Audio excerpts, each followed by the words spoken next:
A few questions from the question box. Let me see. Oh, I don't have very many in here.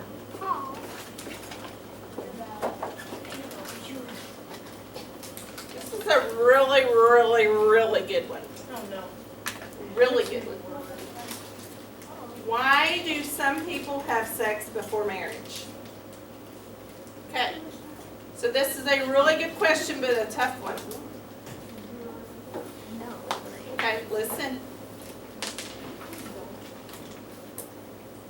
Some people might not get married until they're much older, okay? And they might feel like they can't wait that long, or they're in a, hopefully, a nice, loving adult relationship, right? But some people choose to have sex before marriage. That's their choice. I strongly encourage you over the weekend and through your childhood to be open as you can with your parents, and they're going to help discuss what practices and beliefs that they believe in your family, okay? And then this is something that you have to be super mature about. I can promise you that none of y'all are ready, okay? You need to be in a very, very serious relationship, because having sex comes with all different kinds of consequences, okay? This is good. I kind of talk about Yes. consent.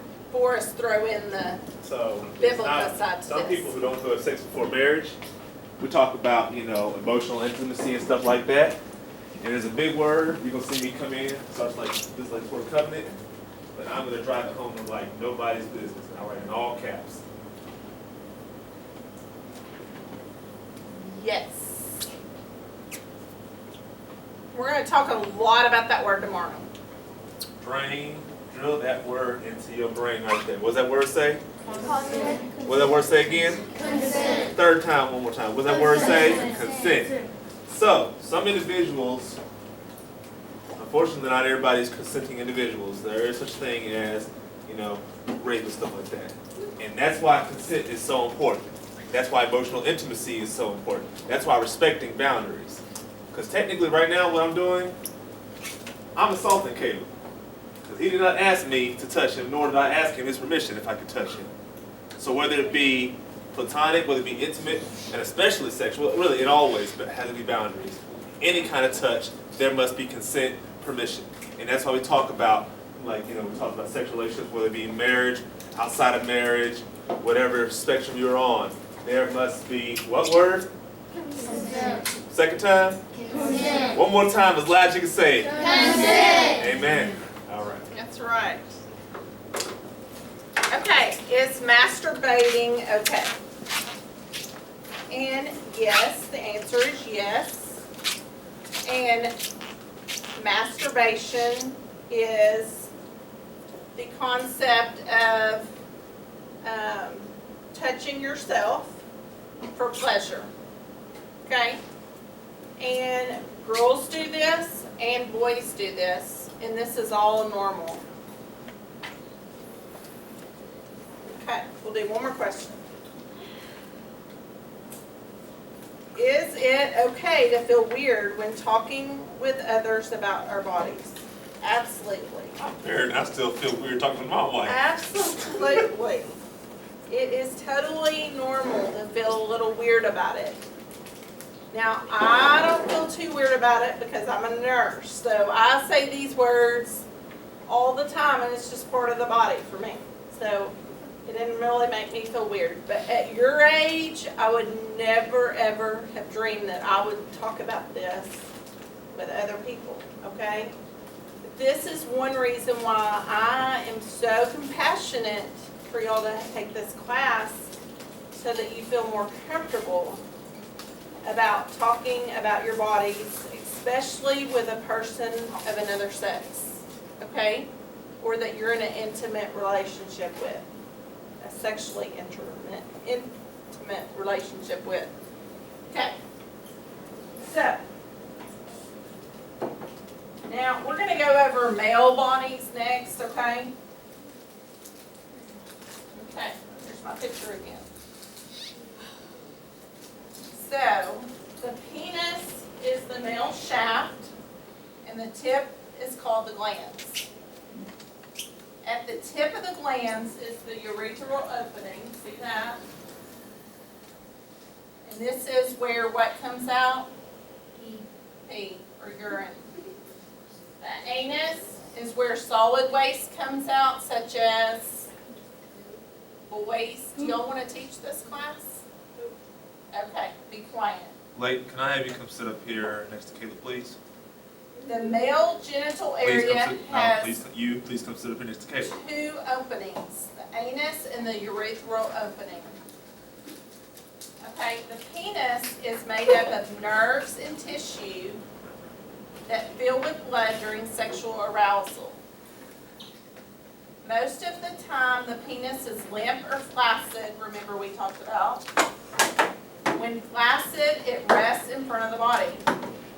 During arousal, the penis becomes erect or stiff. And that is because the tissue in the vessels have filled with blood. The penis grows longer and becomes even more sensitive when it is erect. When the penis is erect or hard, it is hard, meaning stiff, but not hard such as concrete, okay? At birth, males are born uncircumcised, okay? And that means that they have skin that is over the penis. The removal of the skin is called circumcision.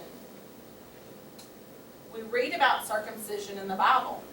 Can I take this one right here? Yes, especially the Old Testament. Yes. So nowadays, most boys are like in modern medicine, they're circumcised within the first few days of being born and stuff like that. What is it, like 8 days? Oh, no, usually like 2. Before Oh, they 2 go days. home, 2 usually. days, yes. So if you don't know about that, you don't start getting core memories until you're like 2 or 3 years old.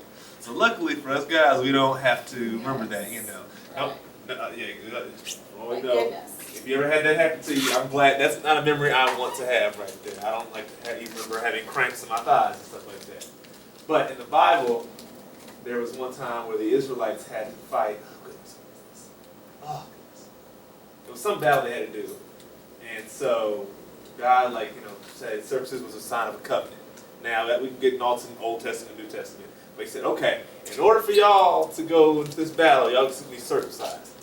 These men are like 20, 30 years old. So before they go into battle, Oh, God. yeah. Yeah.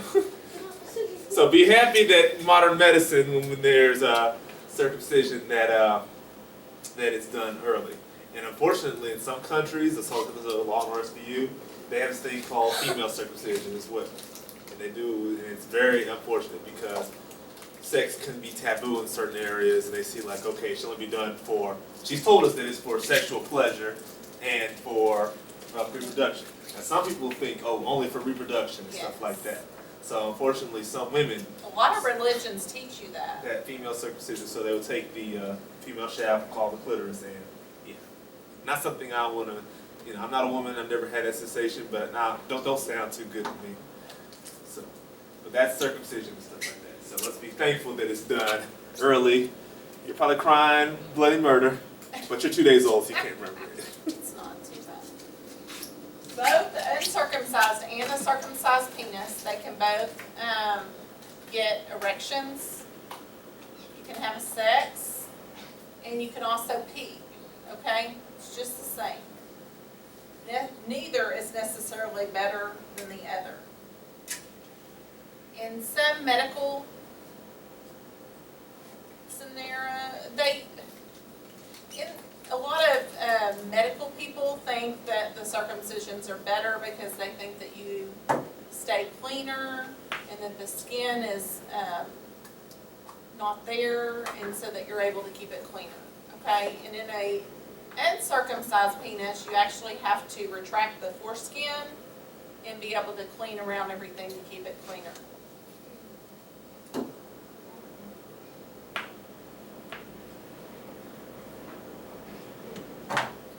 So behind the penis is called the scrotum. The scrotum is a sac of skin holding the testicles or testes. The scrotum is small during childhood and grows larger throughout puberty. As an adult, the scrotum is usually about the size of a pear. There are typically 2 testicles. One sits on either side of the scrotum, okay? The testicles produce the male reproductive cell called sperm. At birth, the testicles are not yet producing sperm. And a lot of babies that are born, their testes are not descended, they call it. So they're not hanging down below the skin surface. The testicles produce the male reproductive cell sperm. At birth, they're not yet producing the sperm, right? The testicles begin making sperm during puberty and continue to produce sperm until death. Because sperm are very sensitive to temperature, the testicles hang below the body inside the scrotum, okay? So they hang down. Because if they become too hot up inside, then it kills the sperm. Okay? Now, this is not a guy masturbating, okay? This is not a guy masturbating. This is a guy doing a self-testicular exam, okay? So, both girls and females need to become very comfortable touching your own body. That's nothing to be shameful of, and it's good that for you to know about your body and how things feel. So just as you know how your throat normally feels, and you might come and say, hey, Nurse Micah, I have a sore throat, I would want you to know if you had something wrong with your breast or your testicles or anything of that nature also, okay?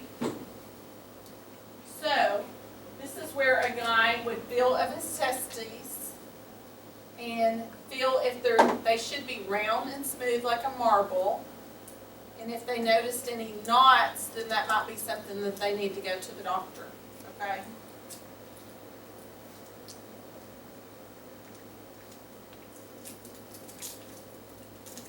Now, testicular cancer is rare, but it does happen, and it can happen as early as age 15 to about 35, okay? That's kind of the most common.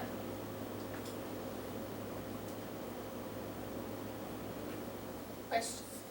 Like, remember boys get their physicals? What's the Yes. point of that? Well, The cough.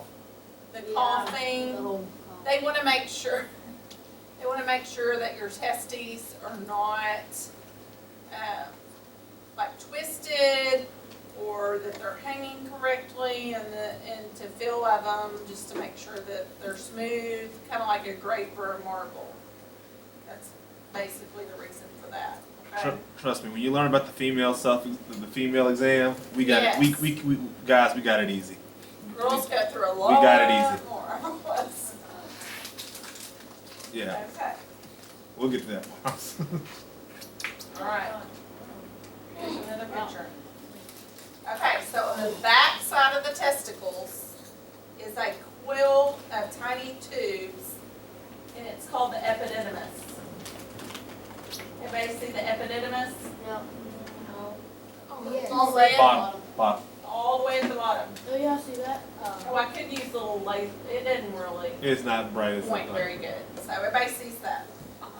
Okay, these hold the sperm for approximately 8 days while they mature. After that, the sperm is absorbed into the body, while the testicles continue to make more sperm. Okay? The testicles make sperm 24 hours a day, 7 days a week. So always. So you boys in here right now, you're making sperm. Okay? That's a lot of sperm. Sperm is very, very little. Have you seen a picture of sperm? It looks like a little tadpole. But when we show pictures, it's not like that. That's not what you see. So you can't see sperm.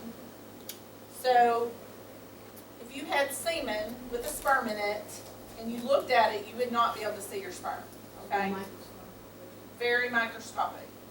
So like if you looked at a very sharp pencil, the very tip of a pencil, that's how little a sperm is. And you could probably, well actually, I say that's the size of sperm, it's not really. That is the size of 500,000 sperm, okay? So it's that microscopic. Somebody see the pen. Oh, So a pencil, if you sharpen tiny, it, tiny. at the top of that right there, about 500,000. 500,000, yes. So a lot. Wow. Whoa. So a doctor actually has to look under a microscope to be able to see them. Okay? Now, when the male body becomes aroused, the sperm in the epididymis, it's going to travel up a tube to the vas deferens. See the vas deferens? So it goes up that tube to the vas deferens. The vas deferens moves the sperm from the outside of the body to the inside of the body and then back to the outside of the body again, okay? Here's how it works. So the vas deferens passes up from the epididymis to the body, see that? And through 2 types of glands. And then provides a liquid to keep the sperm living and moving. The first type of glands are the seminal vesicles. See those up there? Oh, yeah. Those are tiny. One is attached to each vas deferens. See the vas deferens? It's a lot of, look how many parts the boys have. I mean a lot. The rest of the fluid comes from the second type of the gland, the prostate gland. See the prostate gland? Oh, it crashed. No, it crashed. Crashed. Hold up. What's the matter? Hold on. Okay, listen. The prostate gland encircles the vas deferens, okay, where it attaches to the urethra and provides a liquid to keep the sperm moving. The fluids from the seminal vesicles in the prostate glands, along with the sperm, is called the semen. Okay, that's that stuff I was talking about. It looks like a clearish fluid, okay? During ejaculation, muscles at the base of the penis push the semen out through the urethra and opening of the penis. There can be as many as 130 million sperm present in one ejaculation. That's a lot. Isn't that amazing? Kind of amazing. Our bodies are kind of amazing. And a lot of people wonder, you know, because I said, what comes out of the penis? Pee and sperm. So you're thinking, can both of that come out at the same time, right? No. There is a muscular gate called the urinary sphincter that closes off the bladder from the urethral tube so that no urine comes in contact with the sperm cells. Because what would it do? What would urine do to the sperm? Oh, I don't know, but like, Kill it. what? How would that like? what if the thingy was, what, like, the thing that keeps the Beer beer is back? expensive. Like, how would, what if that was broken? What if it was broken? Is that possible? Well, there are different doctors. There's A urologist. urologists. And if a guy wants that, then he could go to a urologist and they can totally check that out. And they have all different ways of fixing things now. What would happen, What would happen like, to your body if that happened? Yeah. Well, it would kill the urine. I mean, the urine would kill the sperm. How would you know? How would you know? It's very unlikely that that would happen, okay? So very unlikely. But how would you know? Probably Well, your sperm. When Urine is a, also very acidic, so Yes. you would definitely feel it, yeah. yeah, it would feel different. Okay? And when a guy ejaculates, it's a very, very small amount, okay? Like a little bitty measuring spoon. Little bitty bitty, okay? Very small amount. Less than a teaspoon. So, when you pee, it's obviously way more than that, right? So, you would kind of know the difference. Okay. And if you ever, boys or girls, pee blood, so that is possible as well, that's a sign to get your kidneys checked out. Yes, to tell the doctor. If you ever seen, it's unfortunate sometimes, especially some of y'all being athletes, like, football players, it's more common in fighters and boxers. If they take a lot of body shots to their livers and their Yes. kidneys, they can sometimes, Pee blood. yeah, not pleasant. Right. Okay, so, we're gonna do a little activity. Megan had a Okay, question. Someone turn me off. would pee and blood feel the same, or like would it feel the same